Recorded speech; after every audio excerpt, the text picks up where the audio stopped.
Então, essa semana recebemos aqui um e-mail de um professor de História da Universidade Federal de Tocantins, o Dr. Bertone de Oliveira Souza, né, que está reclamando sobre o conteúdo das minhas matérias.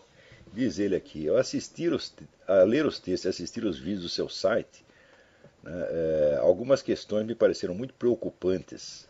O site se dedica de forma unilateral a criticar tudo o que compreende como esquerdismo, incluindo aborto, eutanásia e homossexualismo. Então, em primeiro lugar aqui, seu Bertone, é o seguinte, o senhor algum dia já escreveu com o vermelho.org para reclamar que eles criticam unilateralmente tudo que se compreende como direitismo?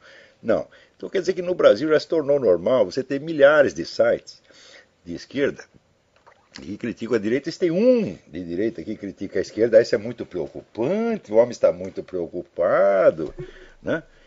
No que diz respeito ao Olavo de Carvalho, é estarrecedor vê-lo defender alguém como o pastor Silas Malafaia. O que quer dizer o seguinte, o pastor Silas Malafaia só pode ser atacado, ele não pode ser defendido, né? Isso quer dizer que a imprensa inteira tem que ser unânime, descer o cacete unanimemente no sujeito e ninguém pode dizer uma palavrinha a favor dele, mesmo em casos onde ele esteja manifestamente correto, como nesta acusação espúria e boboca, aliás, que um promotor fez a ele, de que, ao dizer que a Igreja Católica tinha que cair de pau naqueles que, vamos dizer, que fazem chacota do cristianismo, né? O promotor entendeu que cair de pau significa agredir fisicamente, quer dizer, fazendo de conta que não entende. Quer dizer, eu não posso defender o Silas Malafaia nem neste ponto. Isso não quer dizer que o Silas Malafaia esteja certo em tudo, ou que não mereça ser criticado sobre certos aspectos, mas toda pessoa que pode ser criticada publicamente também tem de poder ser defendido, ou você não sabe disso? Parece que ele se escandaliza de que não haja uma unanimidade total, né? E ainda reclama de que nós falamos mal unilateralmente. Quer dizer que falar mal unilateralmente do pastor Silas Malafaia está certo, né? Ora, pensa um pouco, rapaz. Volta para a escola, vai aprender. Né? Daí diz isso. Ou pior ainda, afirmar num de seus artigos a idoneidade de Francisco Franco. Eu digo, olha meu filho, vai estudar. Você estude a vida pessoal dos famosos ditadores de direita, como Francisco Franco, o Pinochet, ou o Castelo Branco, o Médici. Dá uma olhada na conduta pessoal deles e depois compara com a conduta pessoal desses que você adora, que você é um puxa-saco de Fidel Castro, de Mao Tse-tung, essa coisa. Vai ver, Mao Tse-tung era um estuprador de meninos e meninas, né? Stalin a mesma coisa. E aqueles que não aceitavam ir para a cama com Mao Tse-tung morriam. Dá uma olhada na conduta pessoal e vê. Quer dizer, eu não sou nenhum puxa-saco de Francisco Franco, mas, olha, desse ponto de vista, pelo menos do ponto de vista da moralidade pessoal, não há comparação possível. Agora, Francisco Franco também não pode ser defendido nem nos pontos onde ele é obviamente melhor que os outros. Tem que ser a crítica unilateral. Ou seja, a unilateralidade de esquerda deve predominar e não pode ser contestada nem num pequeno site da internet. É isso que você pensa, seu Bertone. Quer dizer, é isso que você transmite aos seus alunos? Né? Quer dizer que a idoneidade, a honestidade consiste na unilateralidade da esquerda, que não pode ser contestada, não pode ser desafiada jamais. Quer dizer, é esta história que você ensina para eles, ó rapaz, o desgraçado. Tá certo?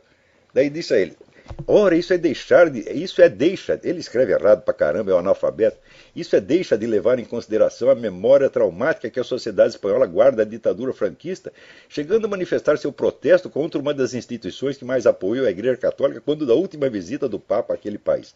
A sociedade espanhola ainda é maciçamente católica, e quem protestou foi lá meia dúzia de organização de esquerda. Ou você não é capaz de comparar, ou você acha que qualquer gritaria de esquerda representa a sociedade espanhola? Pois você, esquerdista, são especialistas nisso, e usurpar a voz dos outros. Né? Você organiza lá 5 ONGs, né? Paga com o dinheiro do Jorge Soros, faz um barulho e diz, isto é a sociedade civil. Aí vocês fazem isso o tempo todo.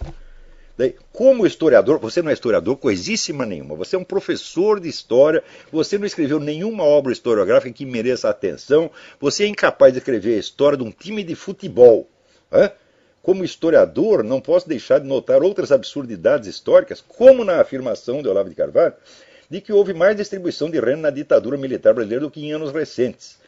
Você estudou as estatísticas da época e de hoje? Não, não estudou. Então, o que o sujeito faz é o seguinte, é típica reação de esquerdista. Quando ele vê uma coisa que o desagrada, ele expressa, né, a sua perplexidade, o seu escândalo, o seu espanto. E ele fica tão espantado que ele não precisa argumentar contra o outro. É assim, você expressa o seu espanto de maneira a dar a impressão de que o que você está falando é tão óbvio que não pode ser discutido.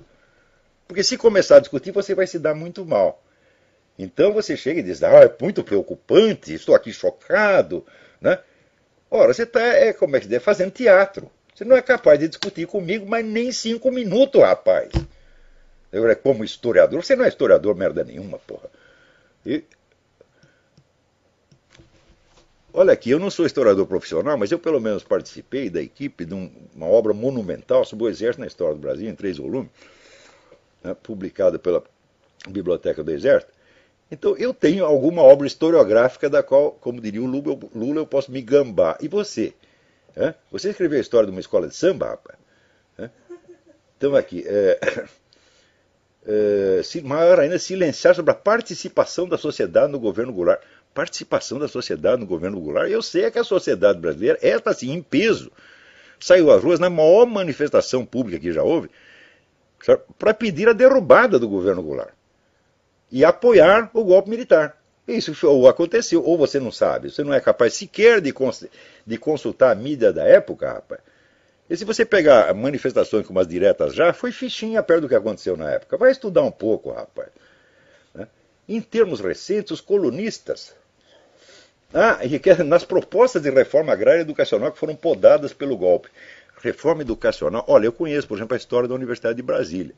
E se não fosse depois entrar o professor Azevedo lá para botar ordem na putaria que os caras tinham arrumado, essa universidade já nem existiria mais. Os colunistas parecem ignorar completamente os efeitos da crise econômica nos países ricos, como o aumento do desemprego. Como? Nós falamos disso o tempo todo. Né? E a crise econômica foi causada por gente como você. Foi causada por esse pessoal que sobe no governo e quer legislar e controlar tudo. E criaram leis que forçavam os bancos a emprestar dinheiro a quem não podia pagar. E fizeram isso porque isto foi um plano esquerdista concebido por discípulos do Saul Alinsky já na década de 50, com a ideia de que se você forçasse, né, a Previdência Social e os bancos a conceder mais direitos do que estavam concedendo na época, haveria a destruição, quer dizer, a Previdência Social ia ruir, os bancos iam ruir, ia criar uma crise econômica. Essa crise foi inteirinha montada por gente de esquerda. Você nunca ouviu falar na estratégia Cloward Piven, você nunca leu isso aí, você não sabe nada a respeito, moleque. Moleque mesmo, menino analfabeto. E vem se meter com professor, que é isso? Ser professor da Universidade do Brasil não significa nada, porra. Né? O site silencia grosseiramente sobre os problemas da concentração de renda no capitalismo. Concentração de renda no capitalismo? Faz favor, porra. Concentração de renda existiu na União Soviética, existiu na China, porra. Na China tem até hoje, Quer dizer, porque o Partido Comunista concentra a renda na sua mão.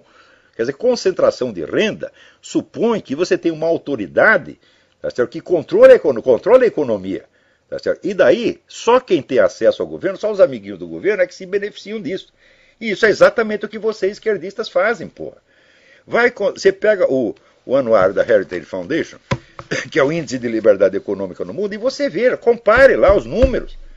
São números oficiais da ONU e de outras instituições que mostram para você onde tem melhor distribuição de renda é nos países capitalistas, não nos socialistas. Nos socialistas não tem distribuição de renda nenhuma, tem trabalho escravo. Ou você não sabe disso? Agora ele fala isso como se fosse uma coisa que não precisa ser discutida, não precisa nem ser provada, é autoprobante, né? Também é curioso que os artigos sobre a América Latina têm como preocupação central fazer apologia das ditaduras militares que graçaram no continente, minimizando o impacto sobre suas vítimas quando comparado ao stalinismo e ao maoísmo. Como minimizar? O impacto foi menor, foi incomparavelmente menor. Você não vai poder comparar um Pinochet, e muito menos os nossos ditadores militares, ao Fidel Castro, tá certo? Ou a qualquer ditador de esquerda no mundo. Não é que nós estamos minimizando, nós estamos dando os números que estão registrados historicamente ou você não sabe? Você vai querer comparar as 3 mil vítimas do Chile, do governo Pinochet no Chile, com os 70 milhões da União Soviética, os 70 milhões da China, você vai querer comparar? Sou eu que estou minimizando? Quer dizer, eu que estou fazendo o número 3.000 ser menor do que 70 milhões? Ou você não aprendeu aritmética? Como minimizar? É questão de ter um pouco de senso das proporções, seu idiota, vagabundo, palpiteiro do caralho. Vai lá enganar seus alunos, a mim não. Em um dos seus programas, o Olavo fala da visão ideológica, que ele define como abordar um assunto defendendo apenas o lado que interessa à pessoa, chamando a atenção para os problemas advindos desse tipo de abordagem. Ao que eu pergunto, essa crítica não deveria ser aplicada ao próprio site, seu colunista, e à forma como as matérias são selecionadas e redigidas? Olha aqui, primeiro, o site foi feito para compensar a hegemonia esquerdista. Então nós não temos, vamos dizer, que dar aos esquerdistas, no nosso pequeno site, a chance que eles não nos dão na Folha de São Paulo, no Estadão, no Globo, em parte alguma. Então o que nós estamos tentando é criar, vamos dizer, pelo efeito de contraste, um pouco, um mínimo de equilíbrio nessa discussão. Então, se todos os sites repartissem o seu espaço, né, dando espaço para todas as vozes, para todas as modalidades de pensamento ideológico, então sim, nós faríamos o mesmo, mas não tem sentido. Se o nosso site é feito justamente para formar um contraste e criar, vamos dizer, o mínimo de equilíbrio indispensável, o mínimo de confrontação indispensável, então é claro que a sua crítica não é procedente. Ademais, você está confundindo duas coisas. O pensamento ideológico não se define por defender um lado. Todo mundo defende um lado. Tá certo? Não é este o problema. O problema da abordagem ideológica é que ela proíbe, ela veta a possibilidade de você levantar outras perspectivas. Não necessariamente perspectivas que se opõem a ela politicamente. Porque o simples fato de você equacionar a questão nesse tema, tem aqui uma direita e tem aqui uma esquerda e tem que ter os dois lados. Isso aí, cientificamente, é bobagem. Quer dizer, a confrontação de ideologias opostas não tem nada a ver com a confrontação de várias hipóteses científicas. Ou você confunde as duas coisas. Você está confundindo, vamos dizer, a simples, vamos dizer, honestidade num debate político, que é dar voz, direito de voz a todas as facções, com a confrontação científica de hipóteses, que é do que eu estava falando. Mas esse indivíduo ele não imagina que isso possa existir. Ou seja, aonde você estudou história, moleque? Então tá aí.